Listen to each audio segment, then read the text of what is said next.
Is the Florida Gators quarterback situation actually better than we thought it was heading into 2023?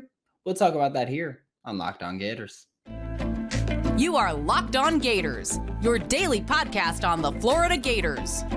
Part of the Locked On Podcast Network, your team every day.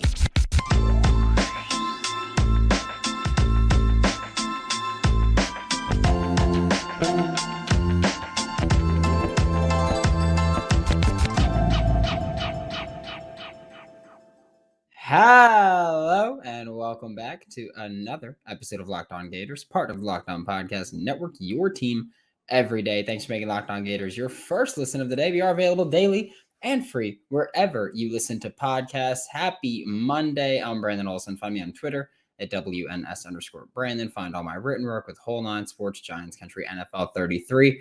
And we are going to talk about a little special something called the Florida Gators quarterback room, because things going a little bit better maybe than we thought they'd be going. But first, I do want to tell you that today's episode of Locked On Gators is brought to you by LinkedIn Jobs. And these days, every new potential hire can feel like a high-stakes wager for your small business. That's why LinkedIn Jobs helps you find the right people for your team faster and for free. Post your job for free at linkedin.com/lockedoncollege. Terms and conditions apply. And now we are talking about this quarterback room because, look, I'm not going to sugarcoat it and go, oh, no, it's actually awesome, because that's just silly to do, right? That's just a silly approach. However, I'm not going to sit here and pretend that it's just truly one of the worst things we've seen. I'm fully on board with saying, hey, Graham Mertz isn't an awesome quarterback. I've said, hey, Graham Mertz is average. I think he's average nationwide for Power 5 starting quarterbacks. However, I think what we're going to see from Graham Mertz in 2023 is better than anything we've seen from him prior to. Like, I'm not the type to go in here and say he's impressed lately. Now I think he's a Heisman candidate. But I will go out here and say he's impressed lately, which is what we should have expected, because I get it. He's not as athletically gifted as Anthony Richardson. You know, he's not 250 running a 4.4. No. He's not as, we'll say, precise as a passer than Kyle Trask was for the Florida Gators. Okay? But the most important part for Graham Mertz is he's capable of doing the three things he really needs to do for the Florida Gators this year. He's capable of operating, commanding, and moving the offense downfield. Yes, the Florida Gators want to run the football quite a bit this year, because that's what they're good at. And two, that's just what the principles have always been for Billy Napier. But, and I get it, Graham Mertz, transferred from Wisconsin to Florida, and Gators fans were like, well, this is disappointing. Like, it's hard to get excited for Graham Mertz. And I agree. Like, I'm not going to sit here and go, Joe Burrow, now he's going to do that. No, but I will say that he's going to be better in Gainesville than he was in Wisconsin. I said that the day he committed to Florida. I was like, hey, I get it. You're going to look at the numbers and they're not going to be awesome. I'm not saying he's not at fault, but I am saying it's not completely his fault. And I think that's a fair approach as well. Like I've mentioned before, that was such a 1905 offense in Wisconsin, where it's like, hey, we're going to go I form with multiple tight ends, and we're going to just run the ball. And then every now and then we'll pass it. But when we do pass it, it's not going to be a play action deep shot. It's not going to be play action anything really. We're just going to stay I form, take a 3-step drop and throw a slant or a curl or a dig or something like that. And that's just not how offense works in the 2020s. That's not how offense worked in the 2010s, unless you're Alabama. And even then, 4 years into the 2010s, they adapted and they became more modern.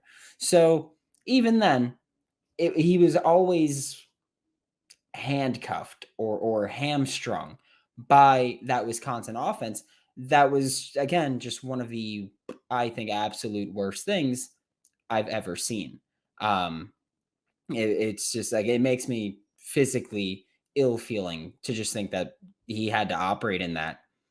And that was just like, everyone accepted that. They were like, oh, well, that's Big Ten football, which is probably the worst approach to anything you could ever take.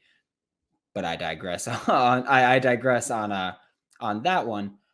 But I think that his ability to function in this offense is very, I want to say, overlooked. I get it. He's not amazing at any one single thing, but he can function this offense. He can work with this offense. I said it when he came over here, and I'm saying it now. Because, again, he hasn't officially been named starting quarterback, but like, no one's even questioning it at this point. But Graham Mertz is not going to give you the explosive plays that Anthony Richardson gave you. He's not giving you the won't back down, then 80-yard rushing touchdown against LSU to start the fourth quarter. He's not giving you that. However, he's also not giving you throwing the ball 5 yards in front of a slanting receiver. He's not giving you throwing the ball horribly timed and leading that to a pick against Kentucky on a curl route to the outside. So you lose the explosive plays, but you gain not having to rip your hair out watching some of the things that Anthony Richardson did. And again, Anthony Richardson's fantastic quarterback prospect, at least quarterback prospect, we'll say. I think 4th overall pick, totally justified for him. I think that you could have justified taking him 1st overall, and in office, you probably wouldn't have had many questions. Media wise, yeah, they would have been questions. I think in office, they wouldn't have questions. But he oftentimes would screw up the simple things. And the important part about thinking of a Billy Napier offense, I don't care who his quarterback was, is that he likes to keep things complex but simple. You know, the passes are relatively simple, but the setup might not be. The motions and all that stuff might make it look a little nicer, but it's still, hey, you got to hit the slant, you got to hit the dig, you got to just make the easy throws. And that's something that Florida did not do last year, that they will do this year with Graham Mertz. Again, you lose the explosive plays, and I'm not just talking about the rushes. You're probably going to lose quite a few of the big, deep pass plays. But also, I think this year you're going to see more completions underneath and more yards after catch opportunities underneath. You have better athletes on the field now. So I think you're going to see just things. Well, again, I think overall offensive production is going to balance out. And that's just, I feel like that's relatively easy. I think maybe total yardage and everything might drop a little bit because I feel like they're going to kill clock more this year with the new time change rules. But even then, I think that the defense is going to get off the field quicker. So offense is going to get more opportunities and then in turn, maybe balance everything out. But that's just how I feel about the offense with Graham Mertz at quarterback. However, we are going to talk about the possibilities of seeing Max Brown at quarterback for the Florida Gators. Before I tell you about that, though, I am going to tell you about LinkedIn jobs because, like I said earlier, these days, every new potential hire can feel like a high-stakes wager for your small business. You want to be 100% certain that you have the best qualified candidates available. That's why you have to check out LinkedIn Jobs. LinkedIn Jobs helps you find the right people for your team faster and for free. And with simple tools like screening questions, it makes it easier for you to focus on the candidates with just the right skills and experience so that you can quickly prioritize who you'd like to interview and hire. And it's why small businesses rate LinkedIn Jobs #1 in delivering quality hires versus their leading competitors. LinkedIn Jobs helps you find the qualified candidates that you want to talk to faster. Post your job for free at linkedin.com/lockedoncollege. That's linkedin.com/lockedoncollege to post your job for free. Terms and conditions apply. Thanks again for making Locked On Gators your first listen of the day. We are available daily and free wherever you listen to podcasts. Also, if you have not signed up yet for Florida Victorious, one, you should. Silly. 2, if you want to save 20% off your first month, use promo code LOCKED, LOCKED. Save 20% off your first month with Florida Victorious, or if you're making a one-time deposit, I believe you get 10% off at that point. But we're talking current Florida Gators quarterback Max Brown. It's interesting what's been going on with Max Brown in the quarterback room, because last year we were going into just spring ball, we'll say, with Anthony Richardson, Jack Miller III, and Emory Jones was still here. He was still in Gainesville. And it was like, okay, well, maybe he is going to compete for this job. And then he transferred to Arizona State. Now he's at Cincinnati. This year, we went into the battle with Graham Mertz, Jack Miller III, maybe Max Brown, but I don't think anybody genuinely thought, I don't think anybody credible genuinely thought, hey, let's talk about Max Brown for 2023. I don't think that was the case. And then in the spring, Max Brown performed pretty well, at least better than the expectation was for him. And then through the first week of fall camp, again, keep in mind, it's been a week, Max Brown's made some impressive plays. And I think the reason that a lot of media is starting to get up, because don't forget, we've been Team Max Brown here since he committed to Florida. We've been Team Max Brown. But I think the reason that a lot of media and fans alike are starting to really buy into just like Max Brown's potential, I want to say, is because we've seen him take steps. And when you see someone take steps, you go, okay, they're getting there. It's taken a little bit, but they're getting there. And Max Brown was someone who, dating back to his time in Oklahoma high school, he had the physical tools. Always had them. He's a good athlete. Kid can run.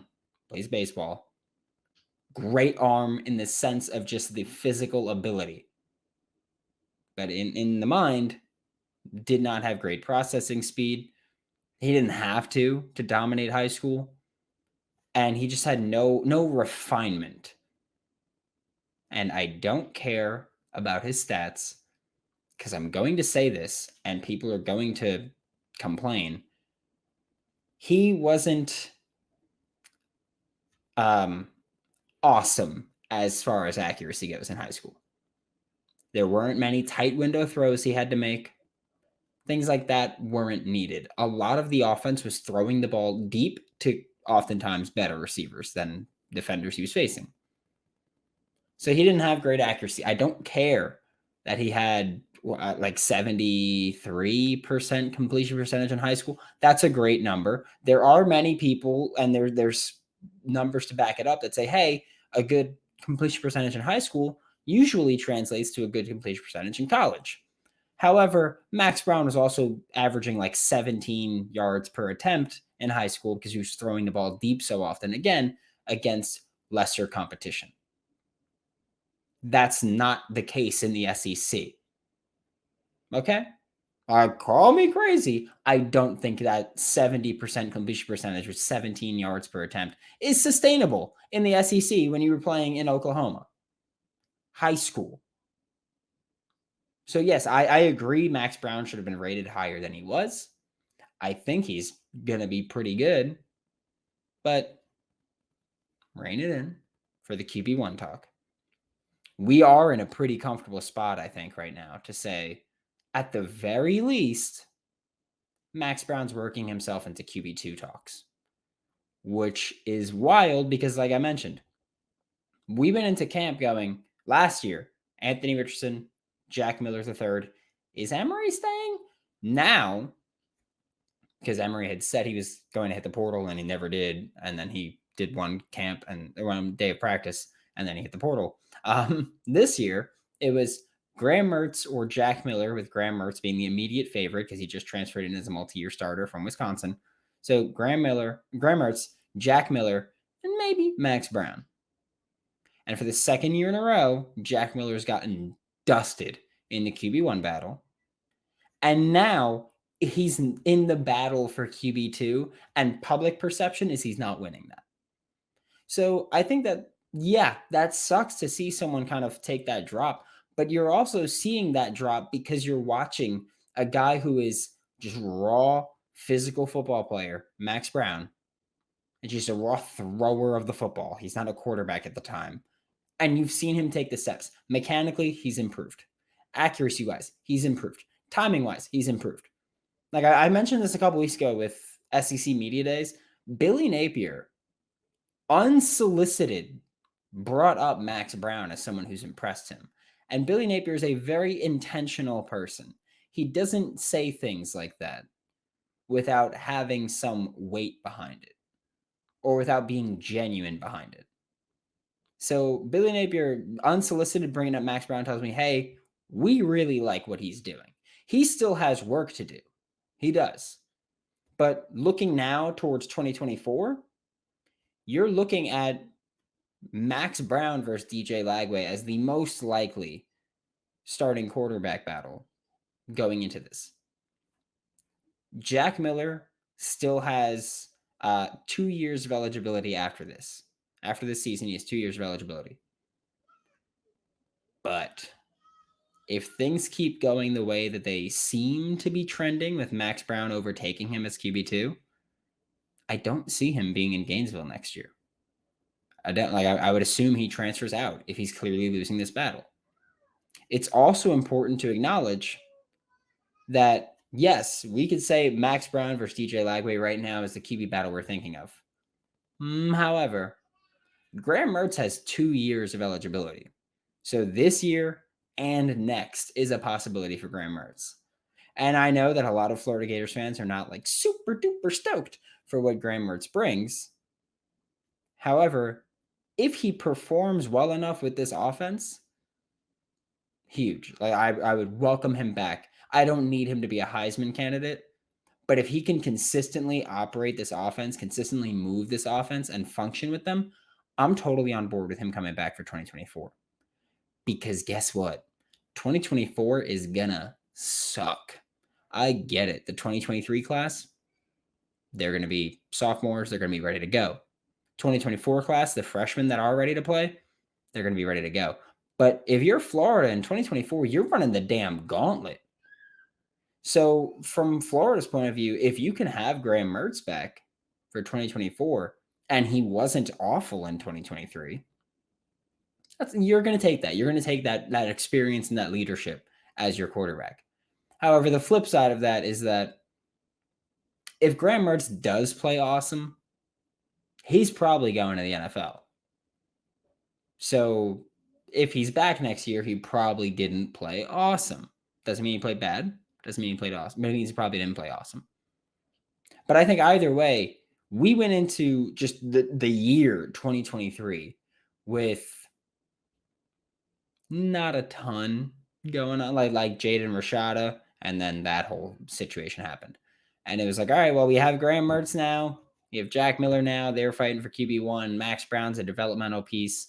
Got a few walk-on freshmen there. Who knows if they'll become anything. And DJ Lagway is going to be in 2024. We're not sure if we want him starting in 2024, but he's going to be here in 2024. And that wasn't a great spot to be in.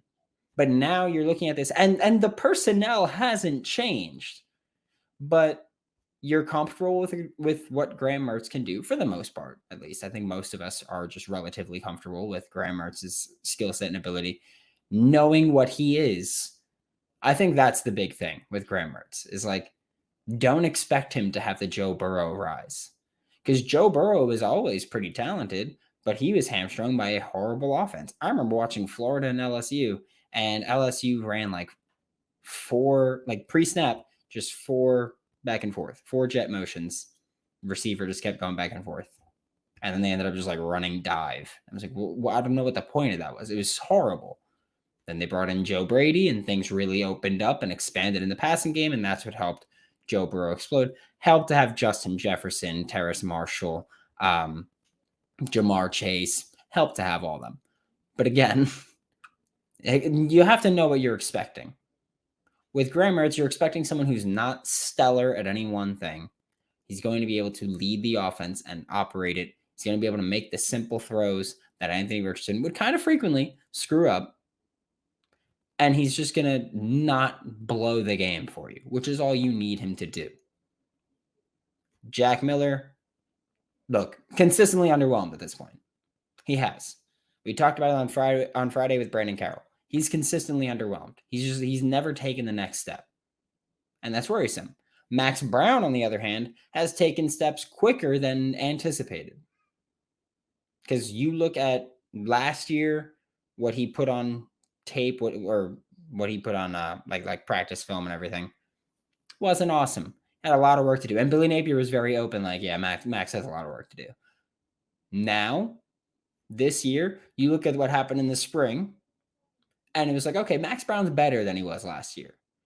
Now we look at him from what we've seen in the first week of fall camp, so let's not get crazy with overreacting. First week of fall camp, and you go, okay, Max Brown's gotten even better since spring ball. He's improving every time we see him, or every new section of the year that we see him. He's improving. That's an important part. So then you look at what he's doing now. Maybe he gets some game snaps this year. Maybe if there's a blowout or anything, or God forbid, an injury, or they just mix him in there for a rushing threat or a deep ball threat, and you get some game time. And it's like, okay, well, now in 2024, we know kind of, or we get a better feel of what we've got in the room with DJ Lagway coming in, because I love DJ Lagway. I'm not going to sit here and bank the future or bank the season on a true freshman stepping into the SEC with the hardest schedule I've ever seen and performing well. That's silly and that's foolish. But I will say again, right now, I feel better about the quarterback room right now than I did 5 months ago. And that's a win. Like I'll take that win. I feel better about it. Looking forward to seeing more development from them. And we will talk more about just everything with this Florida Gators team and offense later in the week. Thanks for making Locked On Gators your first listen of the day every day. We are available daily and free wherever you listen to the podcast. We'll be back again tomorrow and Wednesday and Thursday and Friday. And maybe we'll have a 6th show or a 7th or an 8th. Who knows? Things can get weird.